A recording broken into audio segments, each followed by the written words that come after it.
Shalom, people. This is Brother Lance coming at you with another video. And I want to just briefly talk about the Amber Geiger, Botham Shem, John case. I was going to put out a video um, a few days ago when the guilty verdict was read, but I wanted to wait until the entire trial was over with the sentencing before I gave my thoughts. And if you know anything about the this case, it was a high profile case. In fact, um, I guess maybe over a year ago I made a video about it when I was walking in the park. And in that video, if you to subscribe to this channel, I would recommend you go back and listen to it. I stated in the video that if Botham Shem didn't get the justice that he deserved, that we as black people should go down to Dallas and boycott the city until you know something was done, or at least to let our voices be heard on the fact that if a black man can be murdered inside of his abode, wherever it may be, his home, apartment, tent, wherever, that we couldn't be safe anywhere. Well, me and my wife, you know, around the time that the case came out, we committed ourselves every night when we prayed that we would pray for justice for Botham Shem, that the jury would find Amber Geiger guilty of murdering Botham Shem. We also prayed for Bunny Babs, the lady that took the video of Amber Geiger walking up and down the hallway while Botham Shem was in there dying. We prayed for both of those things every night when we got down to pray, because we felt that this was a very pivotal case for us as black people to show people that this is the last straw for us.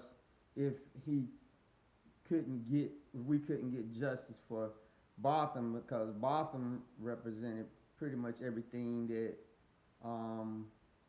people in America want to see in a black person, especially a black man. He was clean cut, college educated.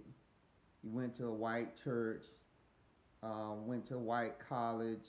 He wasn't a thug. He didn't have a thug background. He was a Christian. Now you know how I feel about Christianity, but work with me here. He was a Christian, believed in Yeshua, Jesus, and he had a good family background. So that if he couldn't get justice, then it was over for anyone else, or at least that's the thought that we were thinking.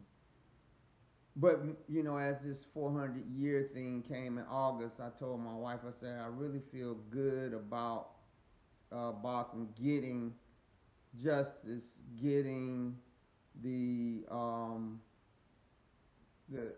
getting justice in this case. But as I have studied and I have seen more dealing with how I believe Yah is dealing with us as black people, as Hebrews in the different nations where we're at, that Yah if we are going to be a nation that operates as a nation, that has to create under Mashiach, now understand, a government, because I think in the book of Zechariah it says, "Shall a nation be born on one day?" Um, that if he's bringing us as the body of Yeshua, as he's bringing us back into the land to reign and rule in in the land and over the nations, that we're not gonna go back into the land and learn how to rule over the nations. We got to start right now, and the time clock was the 400th year, August 2019 of this year. That and really before that, that we must prepare ourselves and into what it entails to be self-sufficient, taking care of yourself, ruling over your situations in your neighborhood, and being proactive. That Yah is not gonna put this thing on a silver platter. Now, let me backtrack here. There's a man named Pat Robertson that started the 700 Club, and back in the 70s, he came up with this doctrine called the Dominion, which is not really a new doctrine, it's really old, but he came up with the Dominionism doctrine, which says that Christians had to conquer the world, set up the governments and everything, and then all Yeshua was going to do, he was going to come and just sit down in his throne and rule, but we was going to set everything in order before he came. I don't believe that. I don't believe that we going to do that, because obviously the Bible said that he has to bring the armies from heaven to conquer the armies of this world. So, but I do believe that our mindset of rulership, if we are saying that we are going to be a nation, that we got to get a nation mindset right now. Example, what I'm saying, I'm gonna get back on Botham Shem case in 1 second. I guarantee you. Think about this: in every big city you go to in the United States, you have a Chinatown, you have a Little Italy, or on and on and on. You have these nations that have within these big cities, they have their own communities where they pretty much rule themselves like they would back in their home country. Like they say in a lot of cities where they have large Muslim populations, if inside of their communities, they have a Sharia court. Now, of course, they're not doing female circumcision and all that kind of stuff, but in a lot of cases, they are handling issues that happen in their community amongst themselves, like as if they was a little nation. You don't have that in the black community. You do have gang violence where if one gang member kill another gang member, they'll go retaliate, but we don't have no kind of structure. And even within the nations in Africa where black people are ruling, really it's tribe against tribe. It's kind of an adversarial thing. Like in Nigeria, you have the Hausa, the Fulani, the Yoruba, and the Igbos kind of, fighting it out between each other, and there's not really a cohesiveness. Okay, so getting back to the Botham Shem thing, Yah, when in the case of our prayers being answered, Yah answered our prayers. But how did he answer? Okay, first of all, when it was time for them to decide whether they was going to keep the case in Dallas or not, which we know if it would have went outside Dallas, she probably would have been acquitted. He allowed the trial to stay in Dallas. Second, a black man won the job as the Dallas district attorney, and he said, I'm going to bring murder charges. So there y'all go again. Then we got a black judge, Judge Tammy Kemp. Then they got a black jury. Well, at least they got 4 people on the jury that were black, which is really good. Then you had the tapes and you had all the eyewitness statements. Everything was a light, lock, shot, solid case. Y'all laid it all out there. So the trial went forth. But he basically put it in our hands to bring this thing through. He gave us, he set the conditions, but he allowed, you can see it, everything in the whole trial, our hands was in it. But what did we do? Did we show in this trial, did we show that we ourselves are ready to be our own people, to really be able to rule and give out justice without emotion? I would say no, because look at this. You had first you had the situation they said with the judge Tammy Kemp offering the Castle Doctrine allowance, which could have got Amber Geiger off. Why would you do that when this wasn't her home? Then you had even before that, the judge, she had said that it was supposed to be no statements given by anybody, I guess from the Dallas County, district attorney before the case started. So the district attorney is a black man. Apparently, he allowed one of his assistant DAs to go out and do a television interview a day before the trial started. And when the trial started, I think it was on a Monday, Amber Geiger's defense team got up and said, we got a motion to dismiss the case because the assistant DA got out and did an interview a day before the trial, and the judge was like totally caught off guard and said, what? But she,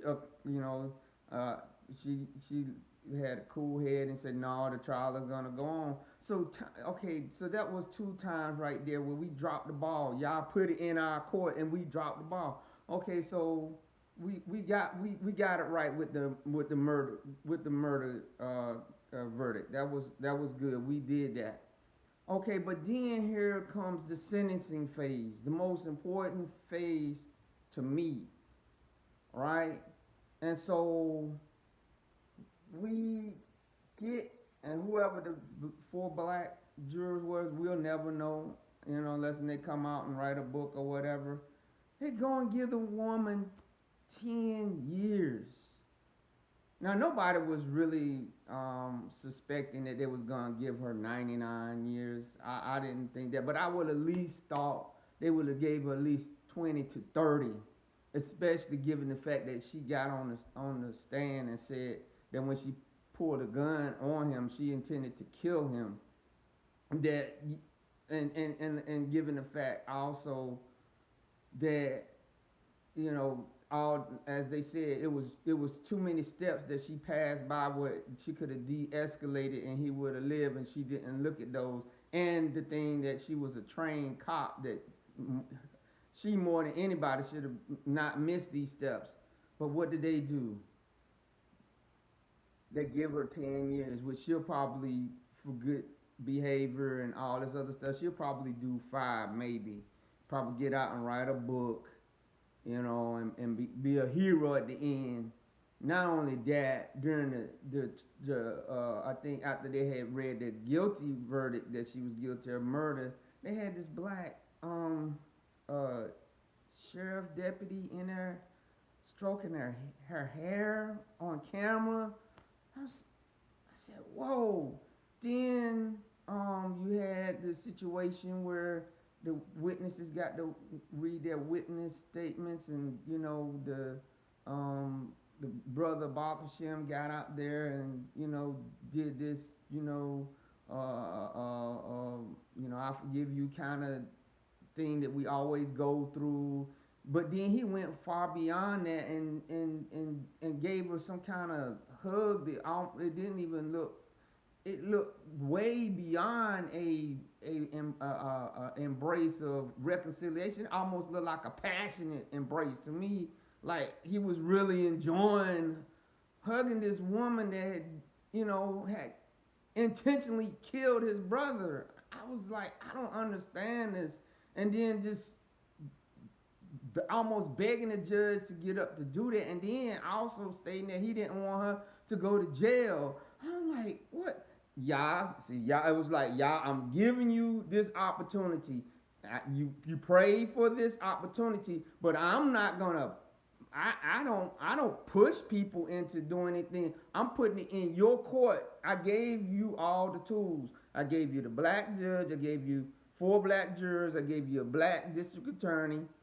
I gave you all this evidence. Now it's up to you to do something with it. And what did we do with it? We dropped the ball.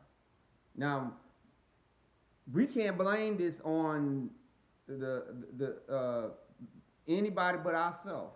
We can't blame it on it. And what this shows to me is that it's not just anybody, and I had to look at this for my own self on me just stepping up in some of the things that I need to do to prepare for His coming kingdom. That He's not just gonna let us waltz in there and He's gonna have everything laid out and everything. We got to get our mindset set in a mindset of, if we supposed to be reigning and ruling with Him, we got to start reigning and ruling over the things that we can affect that's around us. When He gives it into our hand, He's not going to sit there and grab our hand and say, okay, now you need to give this verdict. You use your brain that I gave you. Think about this. When Saul became king, because the people said, we want a king to lead us out in the battle just like every other nation and all this other kind of stuff. So Saul's one of the big tests. There wasn't the first big test. He kind of passed the first big test he had when he fought against the Philistines. But the second test that Yah gave Saul, King Saul, was that he was supposed to kill King Agag, which they were the Agagites. They were descendants of the Edomites, right? And Yah had, or it might have been the Amalekites, I can't remember which one. But he basically told him to go, Saul, to go out and kill everything. He said, don't leave nothing alive. But what did Saul do? He went in and he killed everything but the king and some of the prime animals and some other stuff. And then basically when Samuel came, Samuel said, hey, what's going on here? Why do I hear these sheep and animals bleeding? And what is the king still doing alive? You were supposed to kill him. He said, well, the people forced me and I wanted to hold on to the... No. He got clear instructions from Samuel, from Yah, what needed to be done, and he didn't follow him. He didn't carry him out, because Yah was like, okay, if you're going to be the person that's going to carry it out, do as I say. Yah laid this thing out for us. We just didn't do what we should have. Justice really wasn't meted out because our people still have that the slave mentality. But to be fair, we are coming out. But this doesn't look good. This should be a wake up call to us that we got to step up our mindset. But we gotta be faithful in the small things, and He'll make us ruler over many.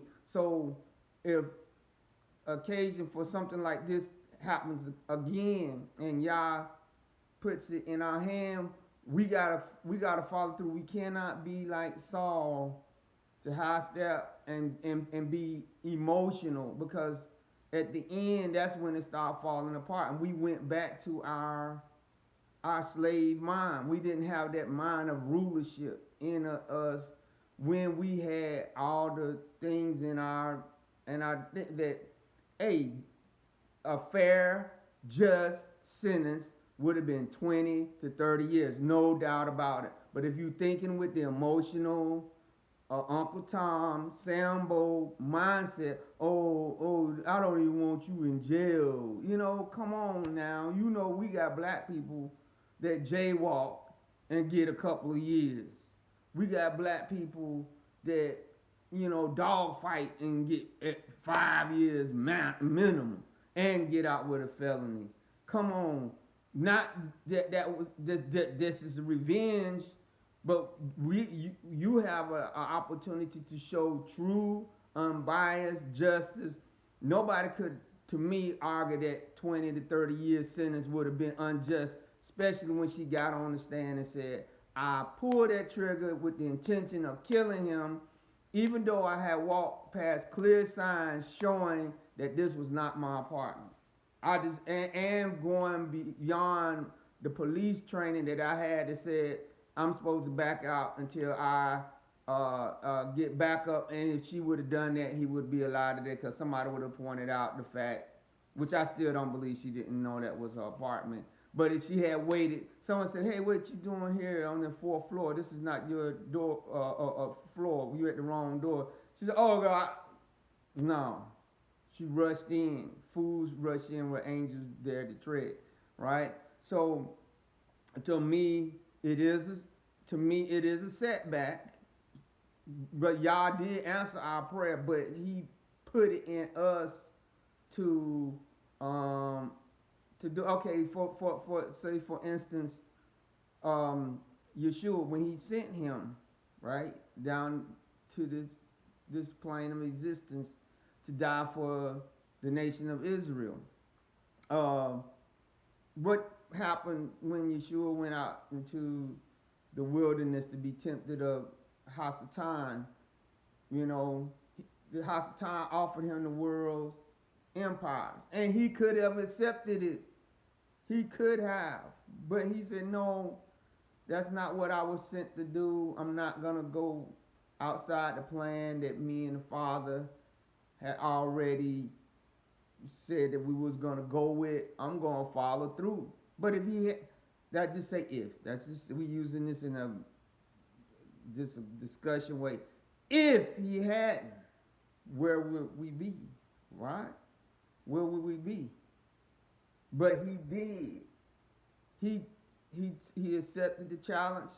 I think it's in the it could be in the book of Colossians where the Bible said that he submitted himself and he despised the shame, even the shame of dying on the tree.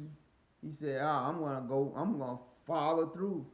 You know, the Father now he gave me the instructions, but I myself I gotta follow through. It was the same thing. Yah answered our prayer, but he set the conditions out for us that we could have executed full justice for Botham and could have gave that woman 20 to 30 years, but we stopped short.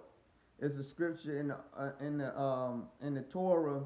I think it might be in First Kings or Second Kings or Second Chronicles. I can't remember where they were.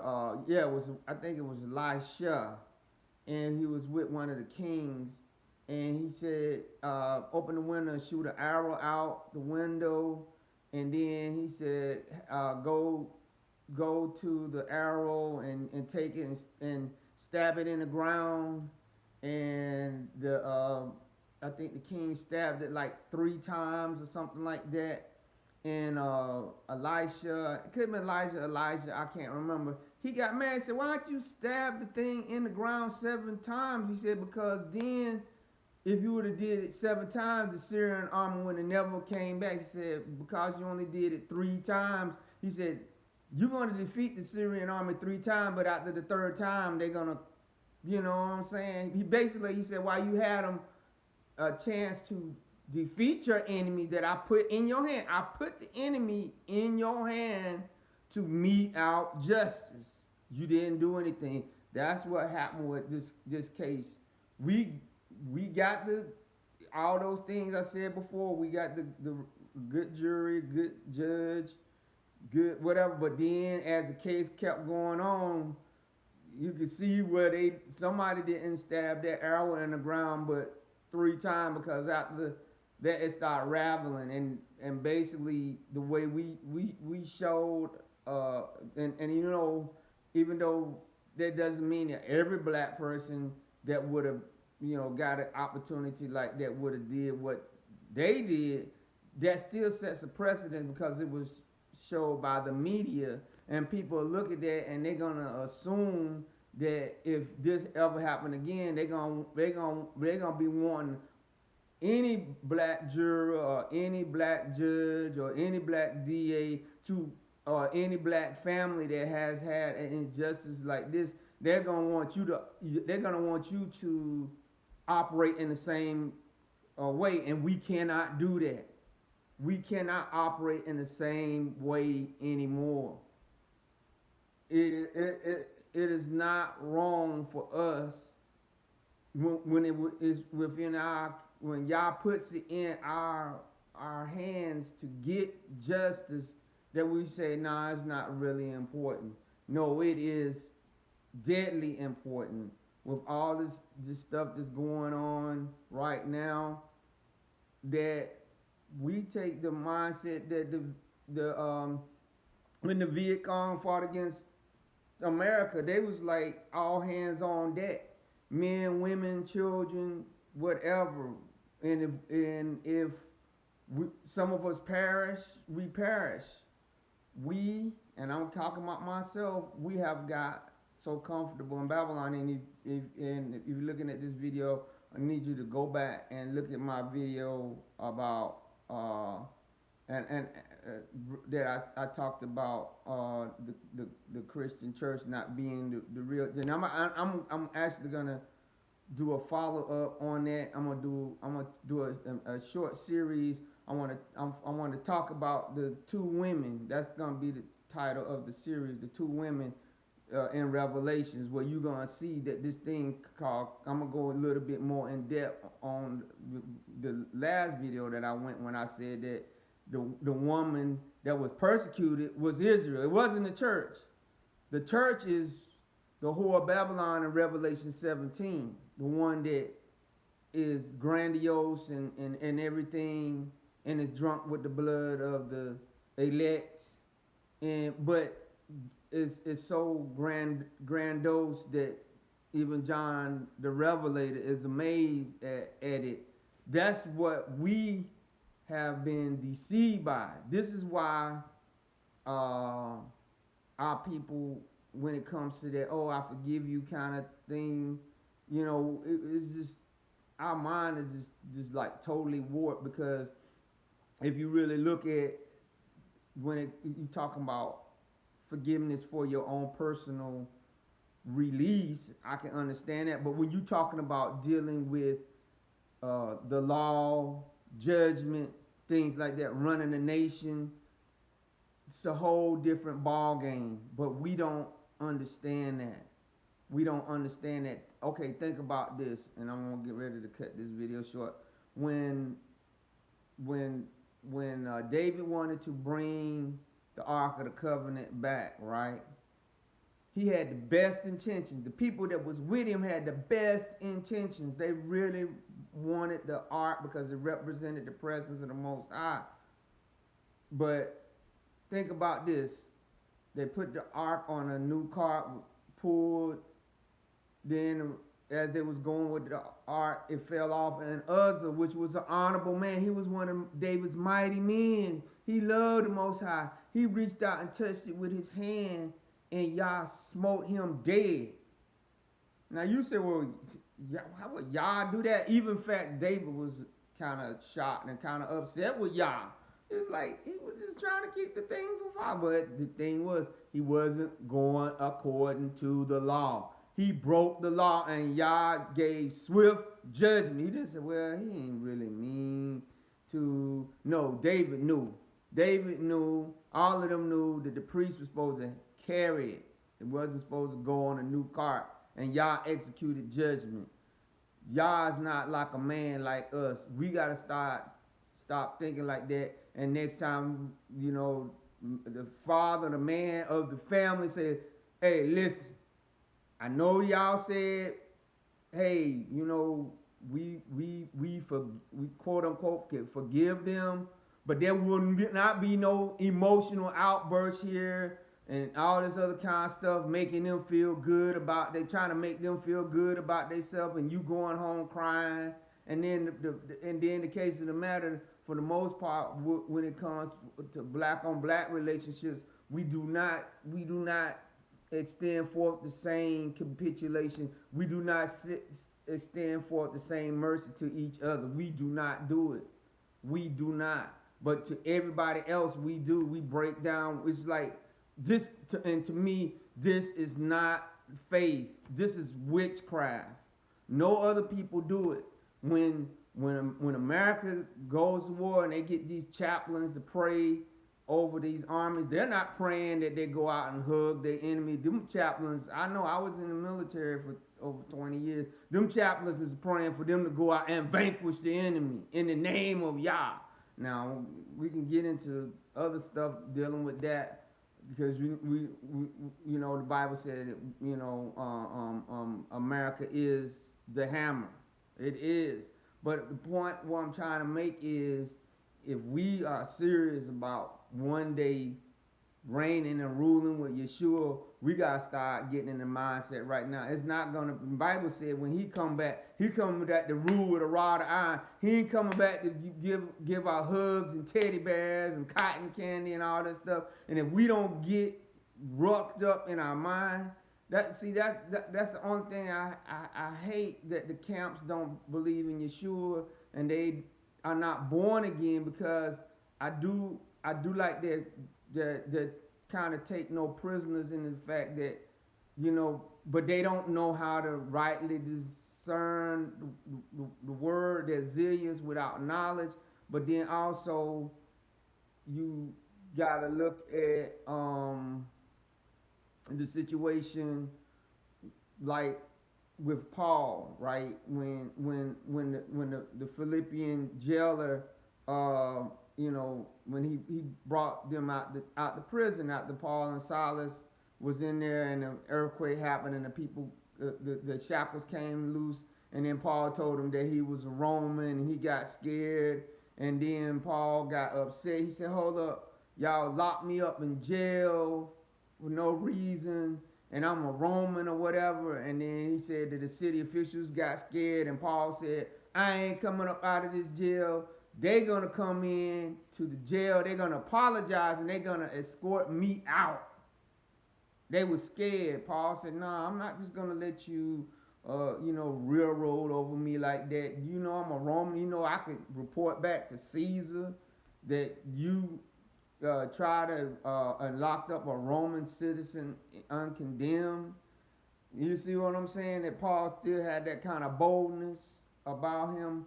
So just we as the body of Yeshua, the true Israel, we got to get that. And when I'm saying that, I'm talking to those that don't even know that they are Israel, that but are of the blood, that haven't came into this knowledge and come to this truth. Overall, we as a people, we gotta get tough. We gotta get strong. We gotta do better. Black men, you gotta do better toward our black women. We gotta show the same compassion and everything like Botham Shem brother did that Amber Geiger. You don't see that. Or you hear black guys online talking trash and whatever. We gotta show ourselves that we can defend that which the Most High puts in our hands, because he's not gonna just entrust it to us, you know, and we learn as we go. We gotta prepare our mindset right now. All right. So if you like this video, I want you to give a thumbs up. If you don't, thumbs down. I want you to subscribe, and I want you to leave a comment. And I want you to continue to pray that the Most High Yah will bring us together, bring Judah together here in the diaspora, bring us together, because we're not if we're gonna be an ensign to the nations, talking about the other tribes, we got to do better. We got to do better. We really do. This was a good opportunity for us to show, but we again we didn't. But y'all knows we just waking up. I think you're gonna have some losses, and we did get half of what we wanted. We did get the murder verdict. So I thank the Most High Yah for that. I just ask Him to forgive us for not executing the rest of it like He set it out for us. So again, let's continue to pray for the two sticks to come together. Be blessed.